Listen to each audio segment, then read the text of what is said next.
ચિંતા થાય ત્યારે આ સાંભળજો. એક વ્યક્તિએ સંતને કહ્યું, હવે જીવનની ઈચ્છા નથી રહી. ત્યારે સંતે સમજાવ્યું કે તું જ્યારે પશુ પંખી હોત ત્યારે ભગવાન પાસે રોજ માણસ બનવા માટે પ્રાર્થના કરતો હતો, જેથી તું મુક્ત થઈ શકે. આજે માણસ બન્યો તો હાર માની રહ્યો છે. જો અત્યારે હારી ગયો તો ફરી એક ચક્રમાં ફસાઈ જઈશ. પશુ પક્ષી બનીને ફરી માણસ બનવા માટે તડપીશ.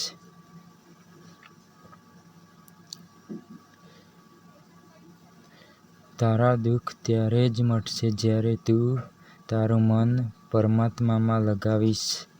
આ જીવન એ ભગવાને આપેલી એક તક છે, અને વેડફશો નહીં. અને હા, વિડીયો ગમ્યો હોય તો સબસ્ક્રાઇબ કરે. ખરેખર શાંત રહેવાની શક્તિથી સપના પૂરા થાય છે. શ્રી કૃષ્ણ કહે છે કે કોઈ ગમે તે બોલે, ગમે તેટલું ખરાબ કહે કે ગમે તેટલો ક્રોધ કરે, પણ તમે શાંત રહો. જેવી રીતે ગંદુ પાણી પોતાની મેળે નીચે બેસી જાય છે, તેવી જ રીતે શાંત મનમાં સત્ય સ્પષ્ટ દેખાય છે. વિવાદમાં નહીં પણ ધૈર્યમાં શક્તિ છે. પ્રતિક્રિયા આપવા ઉતાવળ ન કરો. દરેક વાતનો જવાબ શબ્દોથી નથી અપાતો. કેટલાક જવાબ મૌન રહીને પણ અપાય છે.